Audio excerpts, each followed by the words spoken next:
Introduction to the Floating Cloud Train. There is no mystery in the Kingdom of Eastman. Please take the floating cloud train from the Four Leaves Wilderness and enter the inner world of Haroendo, fire and energy, old gods and new creatures. The stars transform into gods and people, and the abyss is filled with bones. Passenger. There's no time to explain, let me get on the bus. Ticket inspector. How many times have you said that game tickets are not accepted here? Chapter 1. Last bus. You are listening at Novel Full.audio. Yulo opened the door to the lounge, and the shadow rushed into the room. He instinctively looked at the light bulb above his head, feeling as if the light had suddenly become much dimmer. He pulled on the light. Outside the door was a blue-purple night, with faint stars.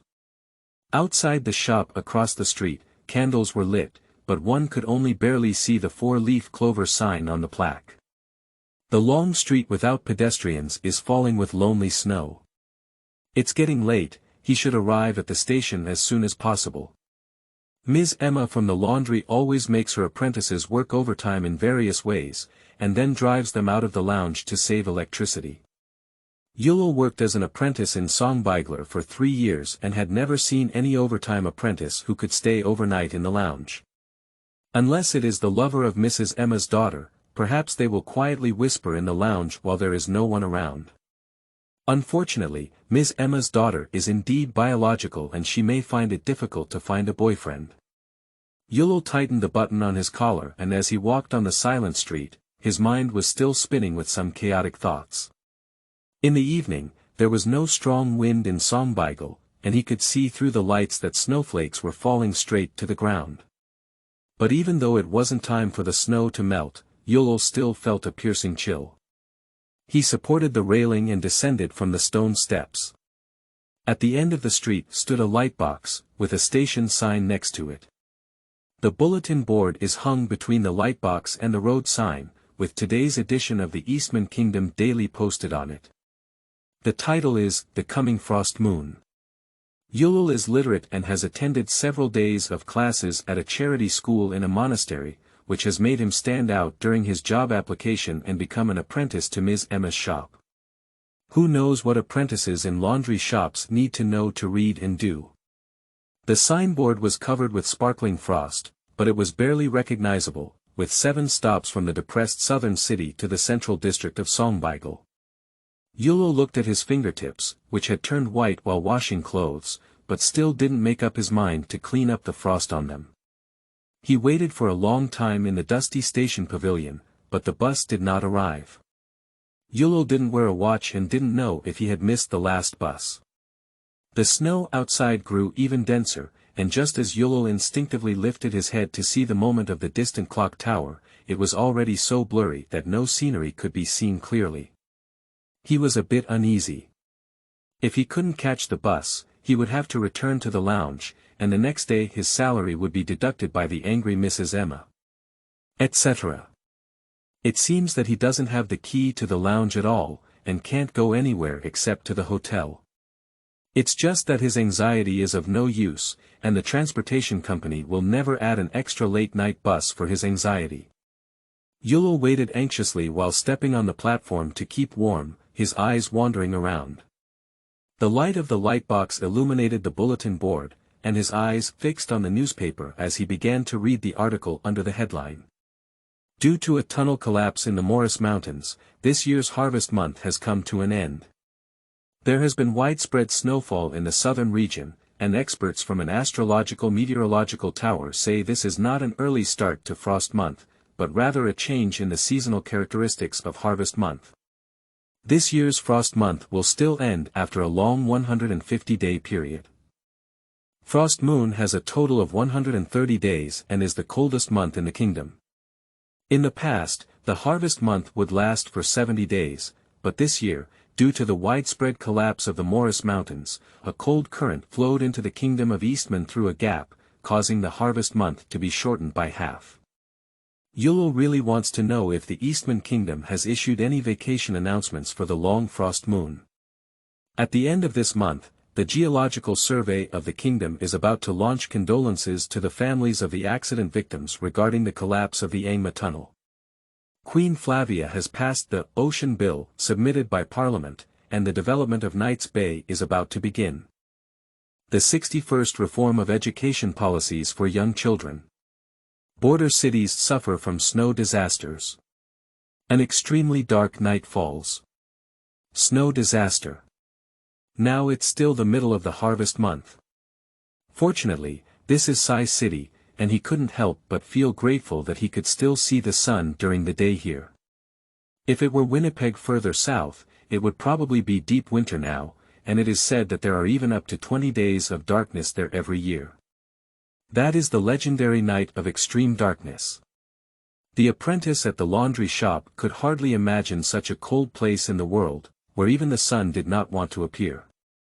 The Eastman Kingdom has a typical cold climate, with short days and long nights, long winters and short summers. In the memory of apprentices, the sunshine of the scorching moon is as precious as the woolen coats in store cabinets.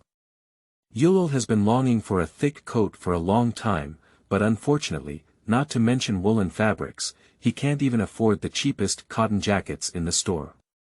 The apprentice's salary can only fill his stomach, and he often faces deductions from Ms. Emma.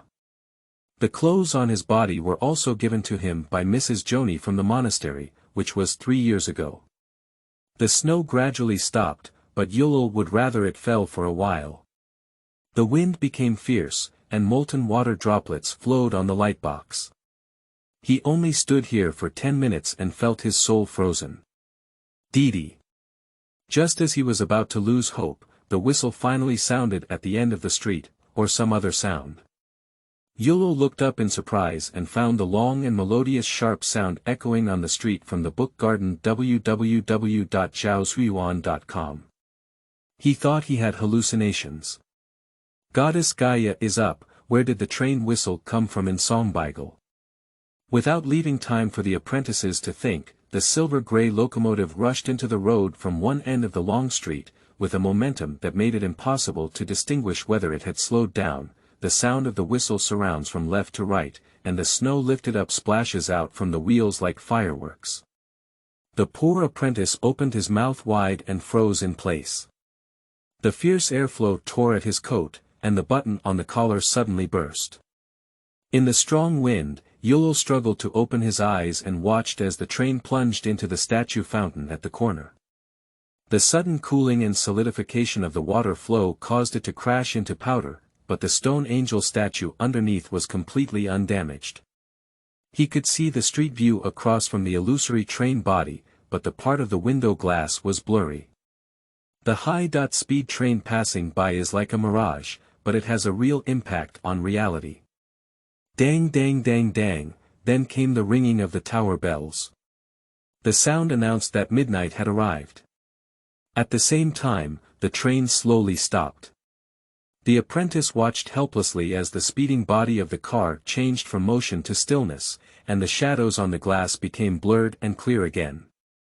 Yulul wanted to step back, but the fear transformed from shock made it difficult for him to breathe and his mind was in chaos. With a bang, the lightbox went out. The light is still there, casting a hazy glow on the station. He stopped and the chill spread from his heels to his spine. He let out a scream and the apprentice turned around and ran. Then Yulul heard a voice that came from behind. "Where are you going?" "This is the last bus." Between 2 points in Chapter 2. You are listening at novelfull.audio. I won't sit anymore. The apprentice was almost on the verge of crying, his lips trembling and his body stiffening like firewood. Due to his back facing the silver-gray phantom train, he could only see the gradually opening doors behind him from the glass of the station sign. For a moment, Yulul felt like he was about to die. He tried to pray to the goddess Gaia in his heart, but only those 2 lines of praise were spoken. At this moment, Yulul was extremely regretful for his negligence in studying in the monastery. He swore that if he could start over again, he would memorize the gospel book, which was 2 fingers wide and thick, word for word no matter what. It's no use memorizing it, Gaia has already died, Deborah said irritably. Are you planning to freeze to death at the station? Yulul, who was secretly moving his steps, seemed to have been hit by a immobilization spell and even stopped trembling. He looked at the reflection in the glass. A girl in a dark blue checkered short skirt uniform, wearing white gloves and a small beret stood on the platform. Her collar was adorned with a crooked badge, and the letters on it required someone to tilt their head down 60 degrees to read them clearly. Floating Cloud Train Ticket Checker. D.D. Are you human? Perhaps the girl did not show a terrifying posture, and her speech and behavior were like young girls everywhere, making people feel uneasy. The elementary school student was stunned for a moment, and surprisingly had a familiar feeling. So he trembled and asked. Me. I'm a ticket inspector, not a human. The ticket inspector lady said impatiently, as if she couldn't understand the meaning of the sentence at all. She raised her chin, the pearl on her ear swayed, and her light brown hair wrapped around it. Are you getting in the car or not? If you don't get in the car, hurry up and die. Wait, this is the first time I've heard that humans are a profession. Yulul was blinded by this unconventional answer and repetitive questioning, and stood in place for a moment at a loss. He was very worried that if he said a refusal, he would be killed in the next second, but considering it in the way of a normal 17-year-old laundry apprentice's thinking, he would be crazy to get on a suspicious ghost train. Who knows where it will go? It can't be the southern city, can it? Nanchang. So close. The ticket inspector lady widened her eyes in disbelief, and it was only then that Yulul noticed that her pupils were light blue. It's only 3 miles away, and you can even walk back at this distance. Why are you working so hard? Haven't the silent school taught you how to choose the best option? I just said those people don't do anything serious all day, and Della asked me to say a few words less. Yulul turned his head and looked at her with a bewildered expression on his face. He didn't know why the distance between Nanchang and Songbaigal was only 3 kilometers, nor did he know what the silent school and Dara were, but he was not afraid at all now. Miss D is still chattering incessantly there. Is there anything terrifying that disguises itself as a harmless girl, wearing a strange uniform and pouring bitterness at strangers on the platform? Yulul swore that it was impossible to find an evil god with a similar description in any gospel book with a legitimate publishing house. Eastman believed in the goddess Gaia, who was a solemn deity, while the corresponding demons were fierce and insane. The difference in artistic styles between these two is too great, and it is really difficult for him to imagine them together forcefully. But there must be a reason why this strange train is stopping here, even if it may not have much to do with him. Let him make a hypothesis. So the apprentice boldly interrupted, do you want to take me home? Dreaming. I'm a ticket inspector, not a train driver. Aren't you afraid I'll drive into the flower bed? Deborah's righteous refusal. Yulul glanced at the nearby fountain and decided to accept the explanation that the fountain is not a flower bed. So, why would you? Yulul racked his brain and couldn't find a suitable vocabulary to describe the situation he was facing now. He pointed to the ghostly and eerie train, then to Deborah. Only to be slapped on the back of his hand by the girl. Impolite guy. The apprentice felt very innocent. Get on the bus, staying at the same station for too long is not acceptable. After getting on the bus, a flight attendant will explain to you. Don't waste time here, aren't you cold? Deborah waved her hand. But this is not a bus to Nanchang. It's not a bus, but it's not a problem taking you to the southern city. Miss Ticket Inspector grabbed the apprentice's wrist and half forcefully pulled him onto the car. Yulul struggled desperately. Wait. Wait. You can't. Help. In the process of twisting and not cooperating, the apprentice accidentally saw the clock tower. The night became clear after the snow stopped, and starlight enveloped the 12-mark chassis. His gaze suddenly froze. There is a precise announcement of the hour at this moment, which is the full midnight when all the hands are gathered together. The train stops at midnight. He exchanged a few words with Deborah, hesitated for a while, but it was still midnight. The clock is stationary. In this moment of confusion, Yulul was pulled onto the car. He watched in despair as the dusty car door closed and was rudely pressed onto the chair by the ticket inspector. The seats on the train were those soft leather chairs that Yulul had seen on the promotional flyer of the Kingdom train. However, that train has been suspended due to a tunnel collapse in the Morris Mountains, which temporarily rendered the only railway in the Kingdom of Eastman unusable. The apprentice sat on it without any sense of peace of mind.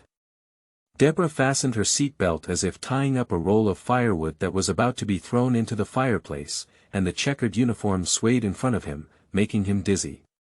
He tried to transfer his anxiety, so he looked around at this section of the carriage. Neat seats are arranged on both sides of the wall, with a large gap left in the middle.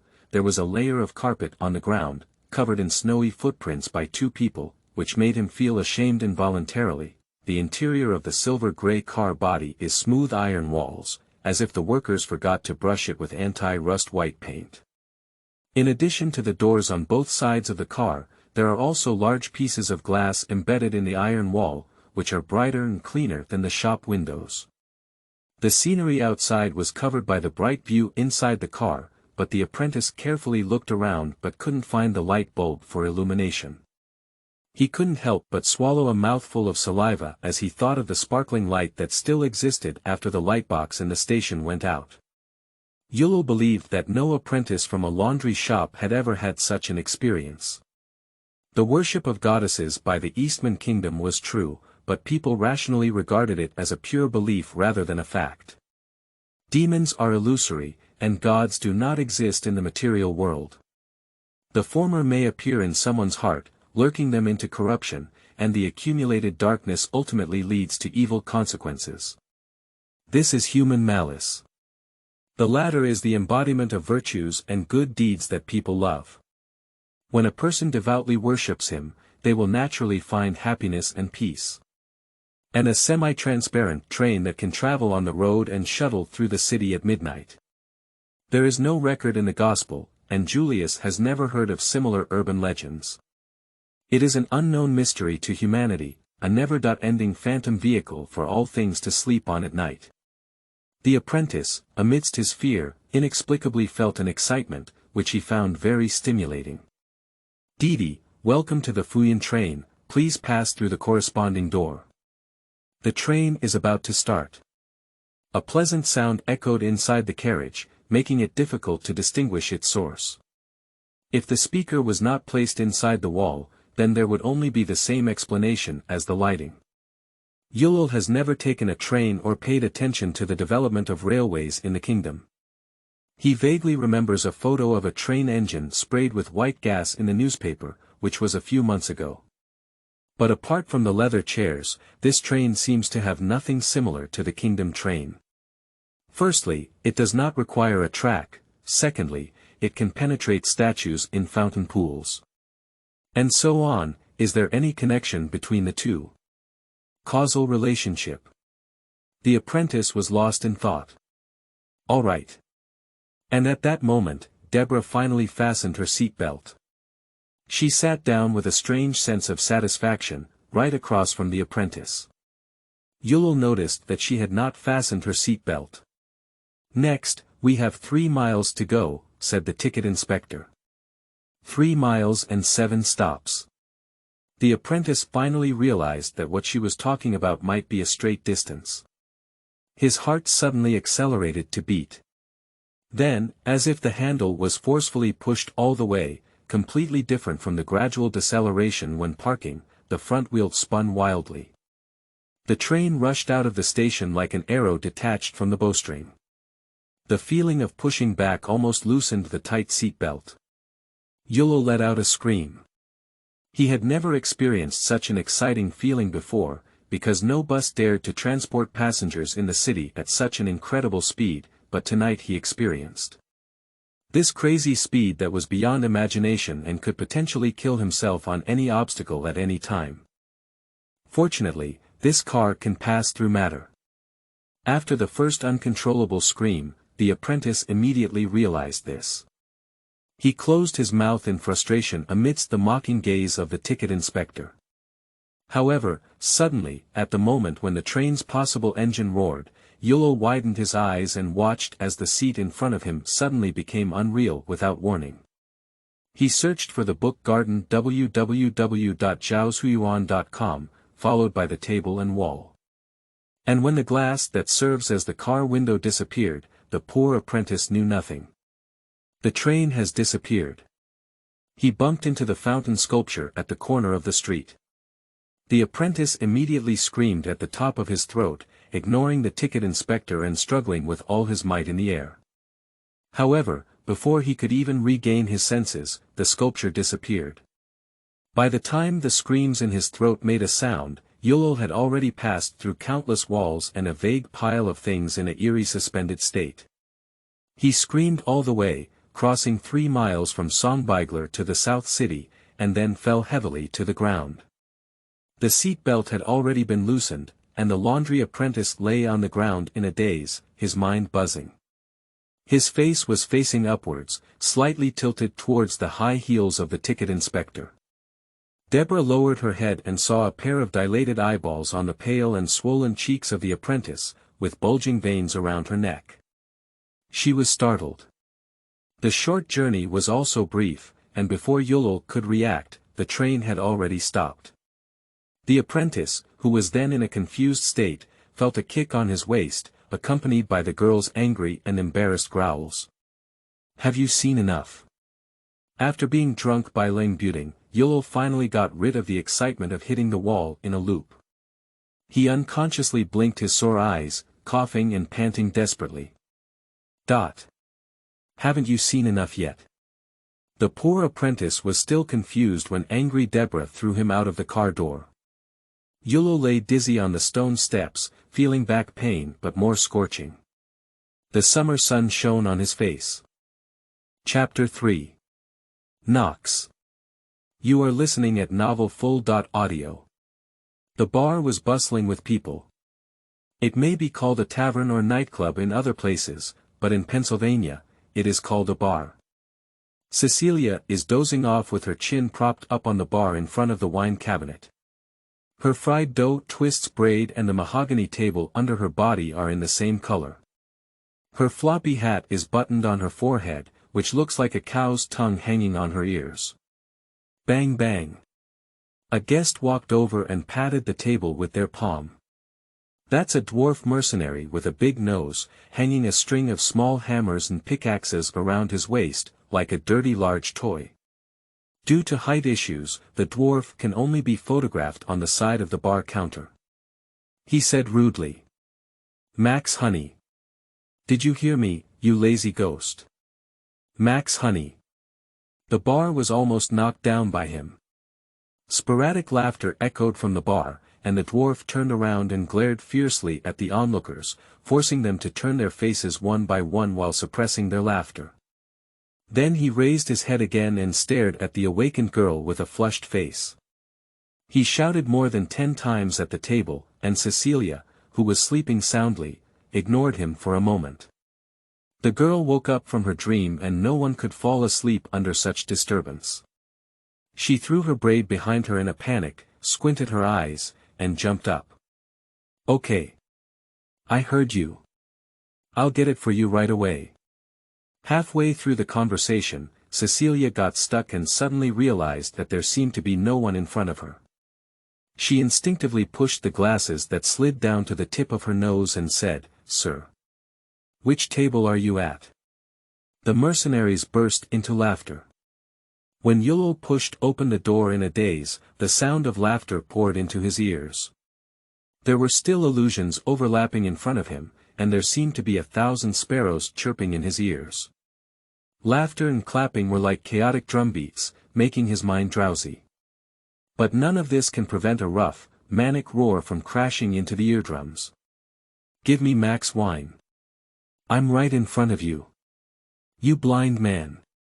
Cecilia hurriedly pulled out a bottle of wine from under the counter and effortlessly pulled out the cork.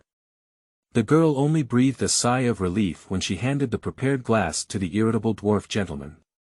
The dwarf let out a cold snort from his big nose, dissatisfied that her actions made him the laughing-stock of the bar. He grabbed his glass and drank it all in one gulp, then threw a gray, uniquely patterned object onto the bar. "No need to change, please renew it any time." The girl nodded busily, poured out the wine, and then picked up the little thing, rubbing it vigorously against the cloth. While regretting that she had fallen asleep again during work, she felt grateful in her heart.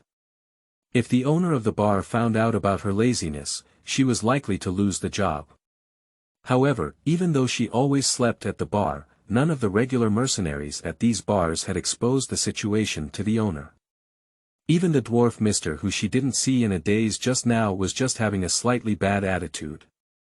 Cecilia looked at the coins in her hand and thought to herself that he was really a kind person.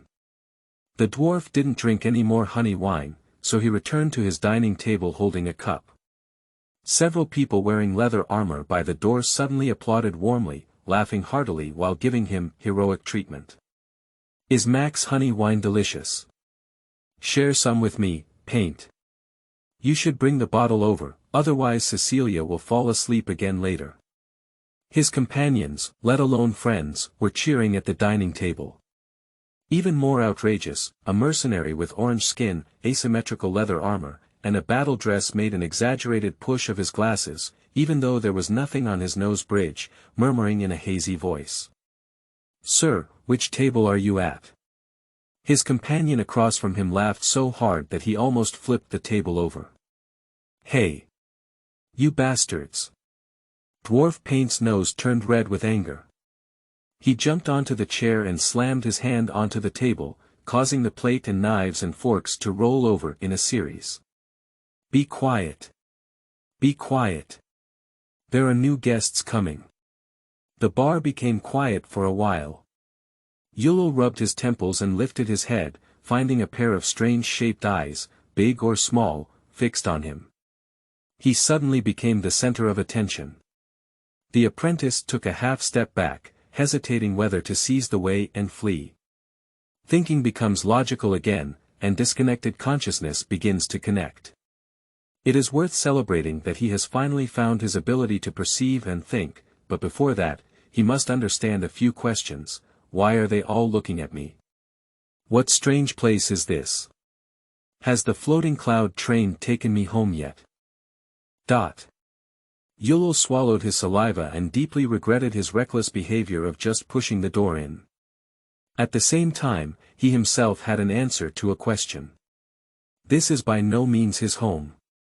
The suspenseful silence lasted for a few seconds in the bar, as people looked at the guy who suddenly broke in, his thin and weak body, swollen cheeks, and a collar that had lost a button. Perhaps she finally remembered that her duty was to entertain guests. The red-haired girl behind the bar rubbed her eyes and pushed up the glasses that had fallen off again because she lowered her head. She timidly said, "This is Knox bar, sir. May I ask if you need anything?" "Knox bar," Yulul repeated, knowing that he also had an answer to his second question. A place used for gatherings, singing and dancing, and entertainment more than a tavern, it is a common leisure venue in the Eastman Kingdom. So these people should be holding some kind of alternative banquet, such as a popular masquerade party, where they need to put on strange masks and colorful costumes. "I'm sorry, I went the wrong way." He naturally understood that the answer to the last question was that he did not follow the rules. Although Yulul is not sure how these people changed their body shape, it is likely something he finds difficult to understand with the shallow knowledge of this laundry apprentice, just like the steam engine or airship described in the newspaper. Now there is another strange train, but he is very conscious of disturbing other people's banquets. This is a habit scolded by Ms. Emma. Apologizing first is always right, and guests will not abandon their demeanor for the sake of being an elementary school student. If we could leave quickly, it would be even better. Where exactly did that damn train take me to? He tried hard to make a smiling expression and gently closed the door. The wind chime hanging on the handle was almost torn off by him. Under the gaze of a group of disguised banquet members, Yulul fled in despair. Paint gulped down a big sip of wine and turned to the bewildered bar girl, saying, "Don't worry about him, Cecilia. He definitely won't come back." People also expressed their agreement and sought the Shuyuan website www.zhaoshuyuan.com to comfort Cecilia, who was feeling uneasy and unsure where she had gone wrong. The atmosphere in the bar became lively again. Click. Suddenly, the door opened without warning, and the bar immediately fell into an eerie silence. A head poked out from a crevice and said, "I'm sorry, could you ask? Is this Falkland Avenue?" The girl nodded at Mookie. She gritted her teeth and was about to say something when suddenly her head shrank and the door closed again. The wind chimes echoed at the door, and the scene was once very awkward. The short man with a big nose coughed and felt a bit uncomfortable on his face. Although he just wanted to tactfully express that the other party wouldn't care about Cecilia's sleep, the fact that the apprentice had gone back and forth did make him a bit embarrassed. "Don't pay attention to him." Paint put on a domineering look, making himself look more ferocious. Because the guests at his desk had already emitted low laughter, even Cecilia turned her stunned gaze to him. He roared angrily, "That's just a rascal. I bet he doesn't even know his exact location on Frank Avenue." At this moment, the wind chime shook violently and fell to the floor with a clang. People kept silent in agreement, and Cecilia widened her eyes. Immediately after, they watched as the old wooden door slammed into the wall. The young man turned back in fear and crawled in, as if a ghost was chasing him. The apprentice shouted at the top of his lungs. "This is Falkland Avenue, 181, South Street." "So what?" someone in the hall answered. Without hesitation, Yolo blurted out, "This is my home." The rolling wind chimes stopped, and the bar was silent. Chapter 4. Extending Hands. You are listening at novelfull.audio. 5 minutes later. Yolo sat in front of the bar with a stiff expression, his eyes unable to resist looking around. This is a tavern and restaurant with a strong sense of the times. The floor is made of wood, and the bar and wine cabinet are also made of solid wood. The dining table and chairs are slightly better, covered with a tablecloth and leather mat, but the chair in front of the bar is still sturdy. But that's good, he let his brain fly and he didn't want to see anything like the seats on that train again in his lifetime. Wait a minute, this won't work. He has to go back to 181 South Flanders Street, which he is familiar with, instead of this inexplicable Knox bar. But how can we go back? When the apprentice rushed out of the door, he saw a familiar and unfamiliar street. Across from what was supposed to be an unpopular grocery store, now it has turned into a tailor's shop. In winter, small and dilapidated narrow houses are like coffins, turning into clean and tidy beautiful buildings. There is also the most obvious one. Frost moon arriving ahead. Yulul still remembers the title of the weather forecast, the snowy platform, the piercing cold wind, and the frost on the lightbox. However, he looked out the window, now only the blooming lilacs and the sunshine of the scorching moon. This made the apprentice realize that things seemed to go beyond his imagination. This is not a small matter like being abducted and sold to another region, but rather crossing time and space shuttle through the world. Why did this happen to me? Yulul couldn't help but ask himself. Apart from being left to work overtime, the only thing he did that day that went off the mark was to inexplicably board that strange trackless train. It didn't take me home. The apprentice's spine seemed to have been pulled away, and he was almost losing the strength to support his body. No, it did, it took me back to another world's home, 181 South Flanders. Damn it, it's actually a bar. This is still the Kingdom of Eastman, and the main city of the four-leaf wilderness still boasts bustling Songbeigler, only 7 stops away from the desolate avenue of Falkland. The bus line between the two streets spans almost half of the city, but the straight line distance is only a short 3 miles. And after these 3 miles, Yolo was thrown at the entrance of a tavern, still the kind of good business. Perhaps it's because I've been looking at the dilapidated long street for a long time, and the first adjective in my apprentice's mind for this tavern is actually lively.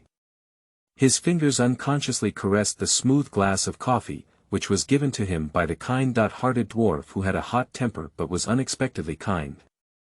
The apprentice was penniless except for a piece of paper currency used for transportation. However, the Eastman kingdom in this world does not circulate paper currency. Therefore, even though 181 South End was his home in the original world, now Yulol still needs to consume when ordering at Knox bar. The girl behind the bar is still rubbing against the coin. A strange metal is commonly used as currency here, and the purchasing power seems a bit excessive. Normally, a coin should be a monetary unit, but it can actually buy a whole big bottle of honey wine. Even if Max is not a well-known brand, it is still wine after all. Yulol didn't know why the short gentleman in leather armor always looked angry, but the apprentice was still grateful to him. After he blurted out that sentence, Paint was the only person who didn't laugh. You should know that the sound at that time could almost lift the roof of the bar. The dwarf, who is unforgettable in both appearance and physique, Yulol thought. Of course, to be honest, he is not particularly prominent among the monsters in this room, but he is definitely very distinctive. The apprentice still remembers him angrily flapping his nostrils, rushing up to grab his clothes, with such force that he had to bend down to pull Yulol down, then a roar drowned out all the wild laughter, just like when Yulol boldly stepped into the store for the first time. You annoying little bone. The black fly next to the bellows. Damn it, who let you in? The apprentice was stunned by him and forgot to dodge the splashing saliva for a moment. The sound insulation effect of the wooden door in the bar is good, at least Yulol had no idea that he happened to slap the dwarf in the middle of the air. Paint's tone was more like a rude questioning, but more like an angry venting of embarrassment. Yulol dared not speak out, but the people in the bar cheered one after another. They knocked on cups and plates, shouting and applauding, even more lively than the parade in Sai City that the apprentices had seen. Good job, young man, you're really interesting. We've all heard what you said, Paint, let's give up. Hey, what did you bet on? I haven't opened the market yet. Do you want to live here? You have ambition, buddy. I support you. Don't forget to give us a free bill then. Drive AZ down. Dwarf Paint was so angry that he blew his beard and glared, all right. Get out of here, don't you guys drink anymore? We just found a good way to drink, don't worry about these small things, the orange-faced person who imitated his speech said with a smile. Paint ignored him and shook the apprentice's collar, turning his head and staring, what the hell are you here for? Yulol was still immersed in the strange pride of being applauded by a group of strangers, and quickly regained his senses. The inexplicable sense of honor made him shiver, and the apprentice was not aware that it was actually a feeling of being respected. Although this respect comes inexplicably. I just want to go home. Going home. So why did you come here? This is. I mean, a train, that train. The floating cloud train. It pulled me here. I was still waiting for the train at the station. Paint looked incredulous and said, there's no rail outside the door, kid. In the eyes of smart dwarves, that's not even a lie. It's too low quality. What I said is true. That is a transparent column. The apprentice became anxious. Eastman only has one train. Paint interrupted, that's a masterpiece of my companions, of course it's already in the past. Alright, kid, the dwarves know more about trains than anyone else. No one can get them out of the Almar tunnel. But wait, we won't get addicted to past failures, soon there will be new trains in the kingdom. You're too panicked, buddy. Didn't you sleep well last night? Maybe you had a hallucination, but this is quite common. Cecilia, pour him a cup of coffee, it's my treat. This kind-hearted dwarf gentleman did not mind Yulol's unintentional actions. He was indeed very irritable at times, but it was not unreasonable. Cecilia nodded sympathetically, shook her braids backwards, and turned to grind her coffee. The people who were originally enthusiastic about joining in the fun also dispersed, and they returned to their dining table, talking and laughing loudly at each other, and even making gestures that only they could understand at the big-nosed dwarf. Paint also showed no signs of weakness in responding to these guys. Leaving Yulul standing alone on the edge of the bar, dumbfounded and motionless. There is only one train in the kingdom, the collapse of the Angma tunnel. The news in the newspaper flashed by, and Yulul opened his mouth but couldn't say a word. The apprentice felt a chill all over his body.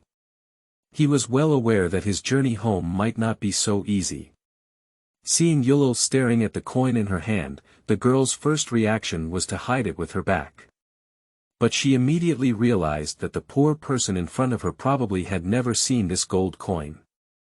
It was really a gold coin, just a bit too dirty. The other person might just be curious about it. So Cecilia took the initiative to extend her hand and shook it twice in front of the apprentice's stunned eyes, saying, "This is Abi gold coin, with the Queen's portrait printed on it. If I don't wipe it clean, Mr. AZ will dismiss me." Abbey coins. Mr. EZ. Yulul thought to himself that the Queen should be His Majesty Flavia, but he dared not ask this question. The laws of the kingdom are not vegetarian, and the constraints on these lowest-level citizens are even stricter. The apprentice doesn't want to be caught in the dungeon by the patrol for speaking ill. That way, he will also be fired. Wait, since his home has become a tavern, what will happen to Mrs. Emma's laundry? Will it disappear directly or become something else? Goddess Gaia is on board. I don't know how long it has been since I found that train. What should I do if I have no work during these days? The apprentice immediately became deeply worried about his workplace. Abbey coins, here it is. Cecilia knew nothing about his thoughts, and the girl hesitated for a moment before placing the flat round metal the size of her thumb on the table. The cleaned gold coins shimmered, with beautiful patterns carved on the upward side, forming an abstract woman's profile. But he could see the Queen's appearance in newspapers and photos every day, and with these few strokes, Yulul still found the shadow of the monarch of the Eastman kingdom. He couldn't help but breathe a sigh of relief and couldn't help but turn his head to look at the short man with a big nose. How did the other party make the coins so dirty? Didn't the police come knocking on him for damaging the image of the royal family? There are also dwarves, and Yulul instinctively thought that this represented shorter people. They probably have some kind of illness, no wonder they have a hot temper. If Paint knew he had received sympathy from a guy with a bad brain, he would probably be so angry that he would tear down his little bone by searching for www.zhaoshuyuan.com. Cecilia is still enthusiastically explaining to the apprentice. Mr. EZ is my boss, also known as Knox boss. He is a good person who took me to the bar when I was about to starve. However, Yulul across from her didn't think so. He recalled his past, before his apprenticeship began. At that time, the monastery was facing financial difficulties and drove out most of the children it had taken in. When Yulul was about to freeze to death in a coffin room in Flanders, Mrs. Emma did the same. She hired many child laborers at almost non-existent prices and gave them a meal a day. Yulul thought that Mrs. Emma was an angel sent by the goddess, and even prayed devoutly for her before every meal. It wasn't until he accidentally saw a list sandwiched between the inner layers of his clothes, on which exploitation and exploitation were fully displayed. A low-level child laborer apprentice is ignorant, but if he can read, newspapers and signs, and even billboards will broaden his horizons, he will have a shallow understanding of himself and the world, which in turn will drive thinking. Yulul believed that when recruiting apprentices, Ms. Emma had never considered that literacy would bring not only a faint sense of superiority, but also the possibility of exposing people's disguised white lies. I hope that Mr. Ez is not such a person. Looking at the girl's carrot-like fried dough twists braids, Yulul thought silently. You are also a good person, he said softly. You and that dwarf gentleman are both kind people. We're just taking it easy. Cecilia's cheeks showed a slight blush of praise. Chapter 5. Kingdom Meetings. You are listening at Novel Full.audio. The long council table was filled with people on both sides, but the chamber remained silent. No one wants to speak, everyone seems to be waiting. The Kingdom of Eastman followed the ancient aristocratic parliamentary system, and under the constraints of treaties, everyone's speech had equal weight regardless of their status. Therefore, these people are not waiting for the end of the meeting, but are expecting someone to take the lead in expressing their opinions. Suddenly, a little orange-red spark emerged from the darkness, accompanied by the sound of deep inhalation, and the spark flickered bright and dark. Vague smoke permeated the air. Someone lit a cigarette as if there was no one around in this solemn occasion. He vomited and twitched intoxicated, his head immediately enveloped in mist, causing the attendees on both sides to unconsciously tilt their heads. This is a young man with profound facial features, at least it looks like this. He didn't arrogantly put his shoes on the table because there were cups of water on it, even though the stiff formal attire seemed to be draped over a lazy wanderer. The sleeves were rolled up and the buttons were only half fastened, the exquisite black tie was twisted 180 degrees and tied at the back of his neck, making his head look like a gift box. The most annoying thing is those eyes, even though their owner's movements are very regular except for lighting a cigarette, they are very dishonest and turn around. Sometimes aimlessly scrutinizing, sometimes wandering among a group of nobles, it's simply chilling. Do you have any ideas, Your Highness? Someone couldn't help but sneer. The person named seemed to be waiting for this scene. The Duke of the Kingdom, the King of the Duchy, sat up straight, looked around, and then slowly put down his cigarette. He cleared his throat and opened his mouth. I object. However, before he spoke, a cold female voice spoke first. The voice was neither hoarse nor pleasant, but it sounded three-dimensional enough. A circular star symbol jumped out of the square table, indicating one vote in favor. The woman said, "To be honest, I oppose such meaningless exploration, not to allocate the budget into personal pockets. Firstly, since everything has its meaning, I believe that value is the embodiment of meaning. 60 years have passed since the initial discussion. Has this plan really brought us and the kingdom any benefits?" No one responded, only the Duke, who had been snatched from the conversation, frowned and was about to retort. The lady combed her black tea-colored hair at the temples and slowly added, "Secondly, I'm sorry, I always don't like to see others smoking such inferior cigarettes in front of me. Duke of Messertori, could you please improve your taste? Do you know something called a pipe?" The atmosphere suddenly became strange. The young Duke's face changed from blue to white. At this moment, a long suit stood next to the front seat of the council table. Sir Norman, as the clerk, coughed and reminded, "Miss Tracy, please do not discuss anything unrelated to the main theme of the Parliament. The theme of the Kingdom Noble Conference is the reconstruction of the tunnel in the Morris Mountains. A few days ago, due to unknown reasons, there was a large-scale subsidence there, which forced the soon-to-be-completed Kingdom Railway to be temporarily put into use.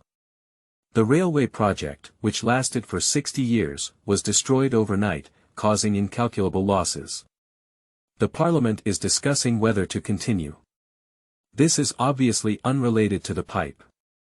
The Duke of Cigarette raised his eyebrows and glanced at the sharp female aristocrat across from head to toe, spewing more smoke from his nose.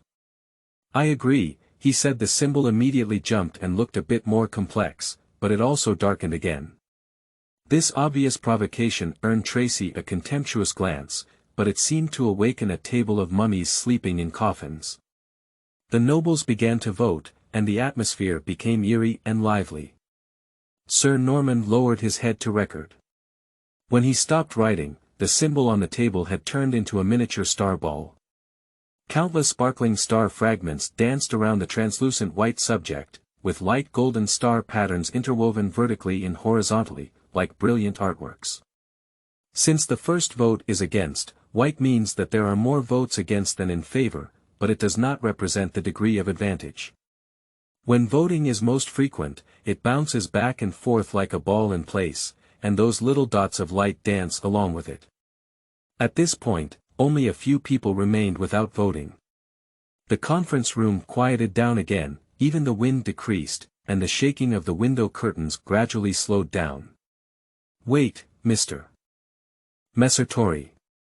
I hope you can consider your position before making a statement, rather than just being impulsive." Suddenly, a gentleman said. The Duke of Cigarette, who was named, was momentarily stunned and turned his head to look towards the end of the long table. The first and third person there was a wealthy gentleman who spoke softly, with a slow and seemingly gentle pace. "This is a respected pastor, wearing a thick black robe with a cross star embroidered on his chest. The golden thread surrounds the collar and hem, symbolizing the praise of the goddess." The gentle pastor held a high position, and as soon as he finished speaking, the young duke's face showed hesitation. He seemed to have truly hesitated because of this sentence, but everyone present was not a new and tender chick. Of course, it was evident that even without Tracy's sarcasm, Messere would not have chosen to oppose it. The one who truly made the duke, whose posture was extremely casual, take it seriously and weigh whether to change his stance was the black-robed pastor himself who spoke. Hayden Forrest, who was the Archbishop of the Eastman Kingdom and the Apostolic Delegate of the Goddess of Josiah in the kingdom. Otherwise, probably no clergy in the kingdom would dare to sew hymns on their sleeves. Even if everyone's speech at the meeting is equivalent, not many people can casually ignore the position of this pastor. Not only the Duke holding a cigarette, but also other nobles of all sizes began to contemplate, secretly comparing the advantages and disadvantages between the two options. Above the sky, in the towering tower shrouded in clouds and mist. They stopped talking again. "Sabina, it was that old bishop who did it. I would rather they stay so quiet all the time, the camera just made me dizzy." Inside the crystal ball is a scene far away in the palace of the capital of the Eastman Kingdom. The nobles are discussing the topic seriously, completely unaware that their every move is being broadcast live. However, the perspective of the crystal ball is quite unique, and most of the projected objects are the upper body of the character. The recorder standing next to him can see his legs, but he only has half a head. "You're really disappointing, Sabina. Your interest is really inexplicable. That's better than being eaten by books." A girl with fluffy blonde hair moved her face away from a large crystal ball.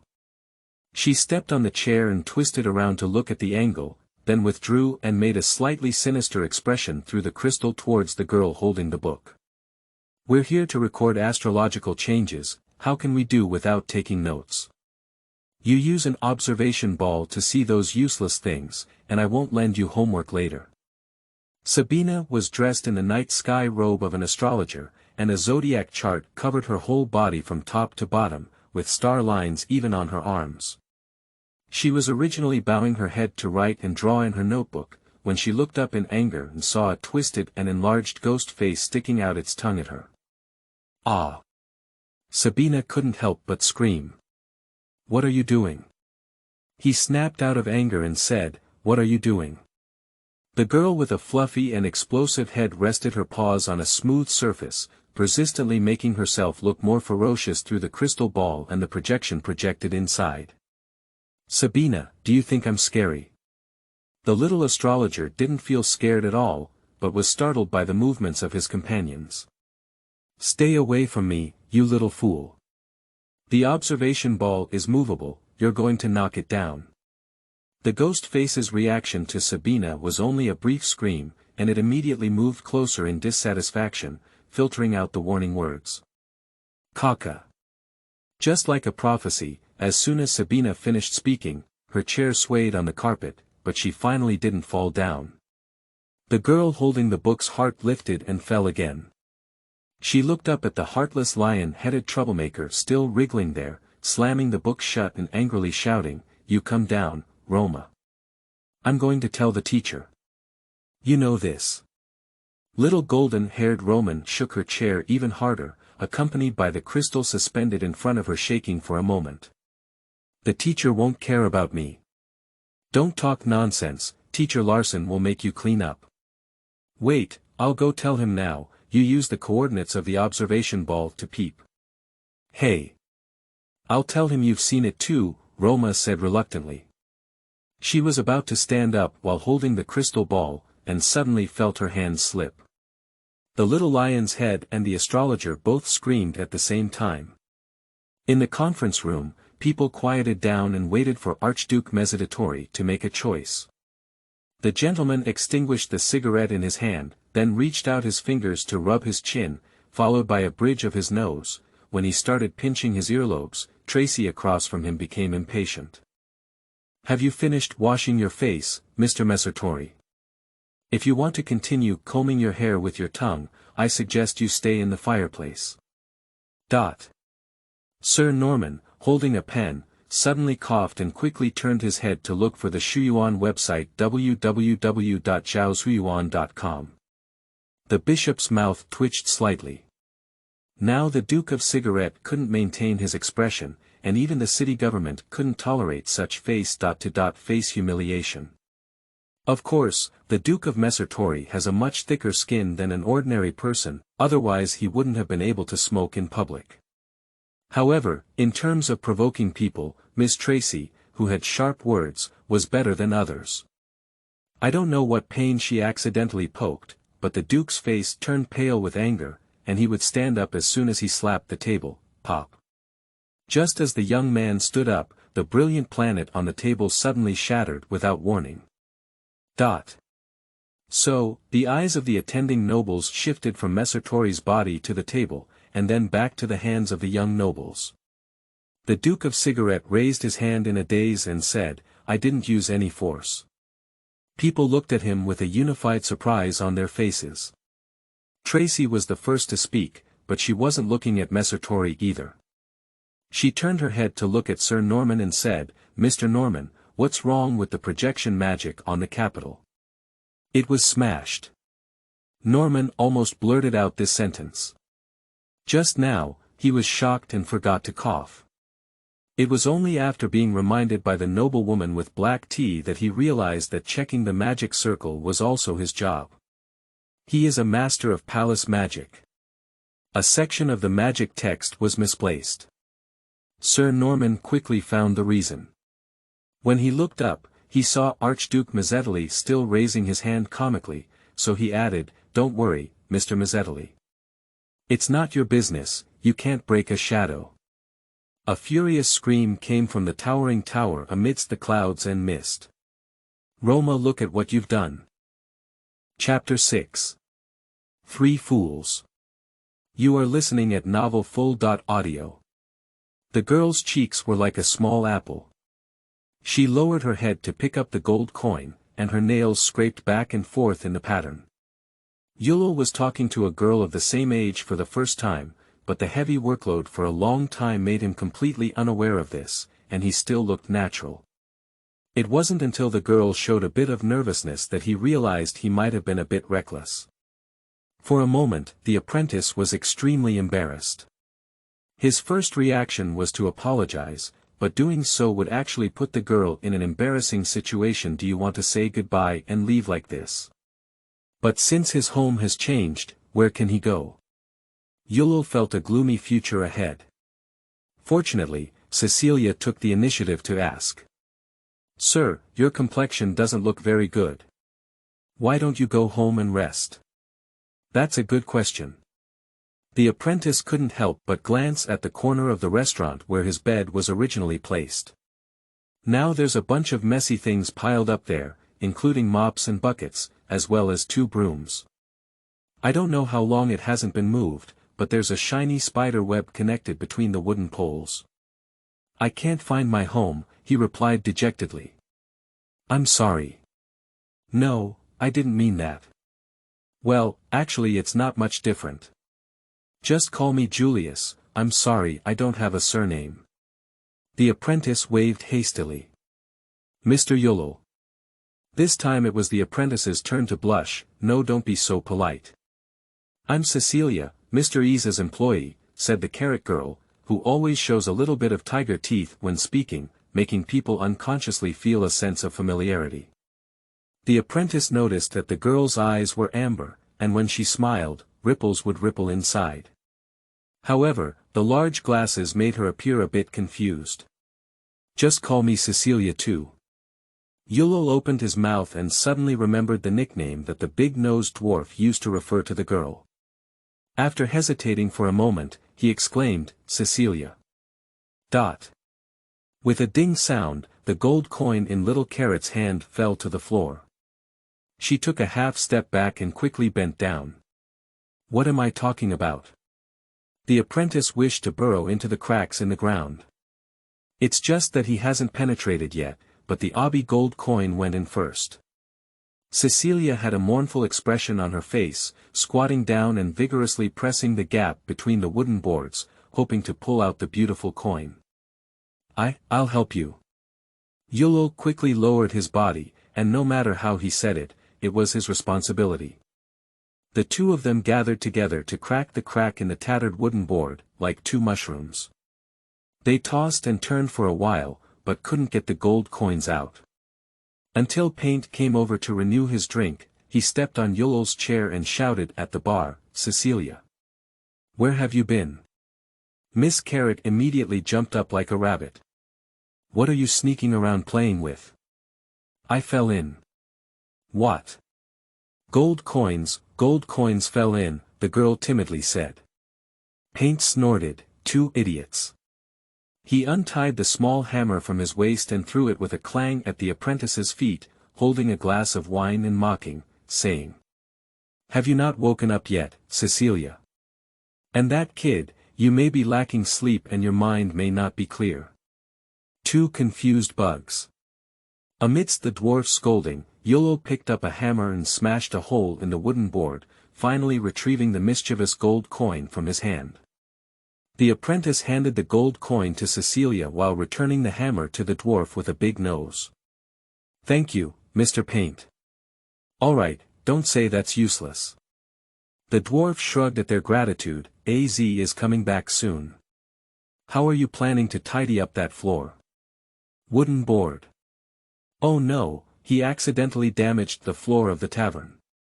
The apprentice looked at the cement in the hole after realizing it, regretting that he didn't need to exert so much force. Miss Carrot also froze. Her mind was filled with images of herself being fired, and she sniffed, wanting to cry but unable to do so. Yulol and Cecilia exchanged a glance and tentatively said, "Fix it." "What to use to repair your bones?" Paint's expression made people suspect that he would hit the apprentice's head with a hammer the next second, giving him a physical enlightenment. "Don't let anyone see it." "Do you want Cecilia to be fired?" The apprentice woke up from a dream and quickly pulled over a carpet to cover the hole. The dwarf nodded in satisfaction, feeling that this guy was not stupid to the limit. With the guidance of his own intelligence, he immediately made the right response. "Well done. Dude, you have a lot of ideas. Would you like to help here?" Paint snapped his big nose hard. "It's better to be two idiots together than to be clumsy alone." "Ah. Me." The apprentice thought to himself, "I don't know if I've been fired by Ms. Emma yet. Considering changing jobs now would be too self-righteous." He didn't care about being called a fool. "Who else is there besides you? Otherwise, I'm asking the table." The dwarf impatiently patted the table. He can be considered to be able to touch the table at the bar now, as if he plans to take a satisfying photo all at once. "But the boss is not here." "Hey, we'll talk to you when Az comes back, and for Cecilia's sake, we must make him agree." The dwarf looked at him up and down, shaking his head and muttering, "What did you do before, a tailor?" "It's a bit different, the chef's words are too thin." "Mercenaries." "Oh my goodness, that's even more impossible. You're really ashamed of the profession of mercenaries." Yulol stood there with an embarrassed expression on his face, as Paint was standing on his chair and he had nowhere to sit. "I'm sorry, Mr. Paint. I don't have any plans to change jobs at the moment." As soon as he refused, the apprentice hesitated a bit. He took a strange train to a different kingdom of Eastman. Will Mrs. Emma still know him here? Or is Ms. Emma still here? If not, he'd better not reject the job that came to his door so decisively. Although the apprentice doesn't know why the dwarves are so confident, it's much better than trying luck on the street. Really? Big Nose was a bit disappointed. Wait, Mr. Paint. Yulel decided to ask about the laundry situation. Do you know where 67 Songbeigler is? Songbeigel, oh, that's a good place with people coming and going, and there are also many thieves. Paint scratched his head and muttered, I think. Number 81 should be a shoe store, number 44 should be a pet hospital. Number 67, I really don't remember. Yulel didn't lose heart. He quickly reminded, number 67 is right across from number 44. Sir, do you remember? This, the dwarf racked his brains to recall. At this moment, Cecilia held the gold coin and whispered. That's the public restroom, Mr. Yulel. The apprentice was stunned for a moment. His expression became very eerie, sometimes laughing and sometimes wanting to cry, but he couldn't find a way to express his current mood. Miss Carrot looked at his changing expression with concern, thinking that he might have a fever. The girl has no idea how satisfying it is to turn her long-hated workplace into a toilet, nor does she understand how despairing it is to lose her livelihood overnight. Okay, Mr. Paint, I promise you, the apprentice murmured, pressing his forehead. Have you changed your mind? How could it not be changed? Do I have to clean the public restroom? That's a job at the Environmental Sanitation Bureau. I heard there are high educational requirements for applying. Yes, Yulel said sincerely, I think I really need this job. Paint was surprised by his hesitation, but he didn't ask any questions. Perhaps in the dwarf's eyes, a guy who ran to the bar and thought it was his own home, there was nothing foolish he couldn't do. All right, I'll collude with others and keep the secret for you.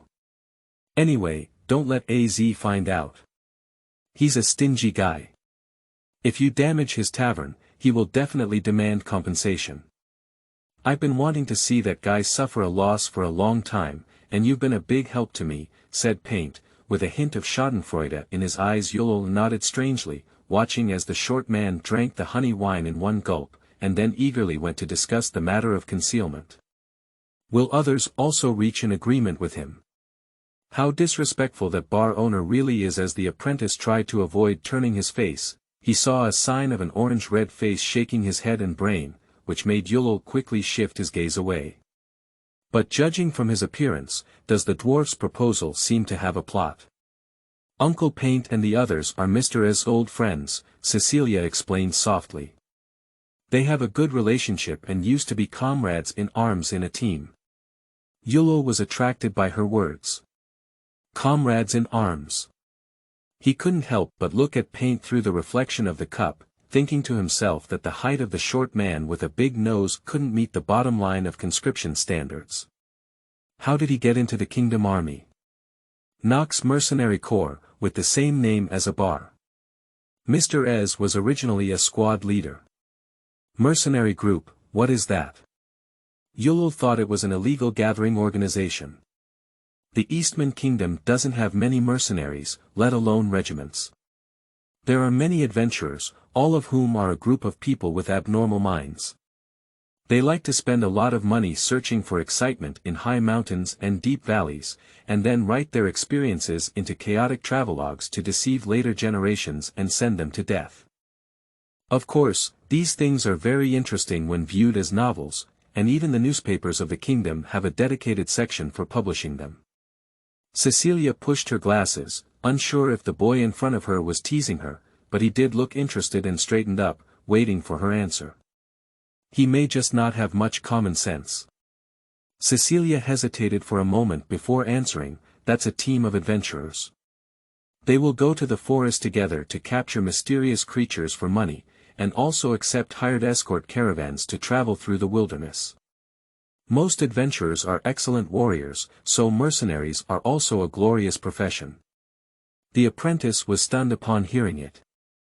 Although he has prepared himself for the emergence of some different creatures in a different world, the mysterious creatures. What is that thing? I can't eat it, can I? What do mysterious creatures refer to? They are some magical creatures with mysterious powers that are difficult to deal with, but often very valuable. Mysterious power. Mysterious trains. Can it be said that that train is also very common in this world? As if grabbing a life-saving straw, the apprentice became excited and stood up with his chair upside down. What about the floating cloud train? Do you know a train that travels through the world? What mysterious creatures or objects are they? He said, sorry, I only know about the kingdom's train number 1. It was made by the dwarves and has been buried in the Almar tunnel. Mr. Paint knows better. Miss Carrot took a step back and lowered her head. Yulel calmed down as if he had been doused with cold water. He sat back in his chair in a daze, unaware of the loud noise coming from behind. The loud noise made Cecilia lift her head and she let out a short soft cry. Mr. Ez. The apprentice didn't turn back, he stared blankly at his own glass, with half of the coffee still in it, reflecting a pale, decadent face. It took him a long time to accept the fact that he was temporarily unable to go home, and it may have left a bad impression on his future boss. Yulel stood up in frustration, intending to do something to save himself, when he saw a strange traveler standing behind him at some point. Then the guy suddenly lowered his head and said in a frightened tone, "Did you just come?" Chapter 7. Messenger. You are listening at novelfull.audio. I don't know on what basis you came to this conclusion. Listen, Larson, if you ask me to help your 2 annoying elementary school students solve the problems they've caused, I'll apply for resignation. A round cat-faced flower that served as a microphone was filled with saliva from this roar. As soon as he put the purple petals to his ear, a blunt rebuttal came from across and a bomb-like message was thrown out. What? A special envoy. Why didn't you tell me earlier? Damn it, are you trying to make me die in the store, you bastard? Mr. Traveler, wearing a flat top hat and a thick standing collar black trench coat in the sunlight, with a large suitcase and gloves wrapped in his hand, suddenly raised his voice by 8 degrees. He angrily splashed saliva at the poor little flower, causing its deep purple ears to droop. I'm telling you, Larson, this is impossible. You can't even imagine what kind of torture I've suffered under that lunatic's hands. Trying again would really cost my life. What? What did he ask for? The traveler lifted his sleeve and wiped his face, unsure if it was hot or scared. His head was covered in sweat, almost as if he had just climbed out of the river. Damn it, damn it. Why did he come to me? It's easy, it's not a problem, right? Normal people wouldn't participate in what he does. What about other messengers? They're just like. Can't you let me go? He has already arrived. What are you joking about? Larson, no matter what. Larson, Larson. Asterisk asterisk asterisk dot. While chatting across servers with Try-Say Jean, the traveler walked to his own tavern. He didn't put down the box to free his hand and kicked open the door with 1 foot. Bang, it seemed like there was a bit of excessive force, but in reality, the already battered door shaft was finally overwhelmed and lay crooked at the entrance of the wine hall along the path of force. Mr. EZ, the waitress at the bar, called out. EZ nodded, not letting his anger spread to his employees. As for the collapsed wooden door, although it was an expense, it slightly calmed his anger and was considered a valuable loss. The traveler walked into the tavern, ignoring the familiar faces of the whole room, and went straight to the bar before putting down his suitcase. Suddenly, AZ noticed that there seemed to be an unfamiliar face in his own wine hall. Normally, Knox does not receive guests outside of the mercenary group on Wednesday afternoons. Cecilia is a bit lazy, but other mercenaries will not disturb their gathering. He has already arrived. Larson's words flashed through his mind, and Ez's arm, holding the tricolor, froze. The suitcase he was about to take off landed softly and silently on the table, his face changing from anger to an extremely forced smile. "Sorry, have you just arrived?" Yulul didn't expect the owner of the bar to be such a friendly person. How could such hospitality be just a small bar owner? His storefront should be a nationwide chain. The bar suddenly quieted down, and Cecilia looked at them in confusion. No one knew what medication Ez had taken wrong. The apprentice had never received such treatment before. He was even more panicked than boarding the floating cloud train again, waving and shaking his head awkwardly, saying, "Hello, Mr. Ez." No, you're too polite." Az didn't look up, and in his eyes, Yulul's performance was not surprising at all. In his impression, envoys are all abnormal people, so isn't it normal for abnormal people to do things that are difficult for ordinary people to understand? Of course, he is more likely to be in an extremely excited state, to the point where his brain is temporarily struggling. The bar owner carefully glanced at Yulul's face, not knowing what he had noticed, and suddenly became cautious. He glanced left and right. To the left was Miss Carrot, who was still confused, and to the right were mercenaries picking up their chins one by one. Suddenly, Az realized, "Please come with me, Your Excellency." He took a step towards the stairs behind the bar, but as he passed by Cecilia's side, the strange but decent-looking gentleman suddenly jumped, causing Miss Carrot to instinctively cover her braids. Yulul's gaze shifted downwards and he saw Az's leather boots treading on a carpet. No, it wasn't me doing it. No, it was me, it was my carelessness." Cecilia was so scared that her words became incoherent, making the big-nosed dwarf at the dining table's expression of hatred turn into steel.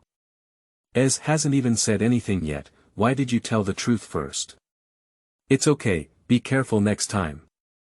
Ez didn't look askance, showing no signs of embarrassment towards his comical actions, and this psychological quality made people couldn't help but look sideways.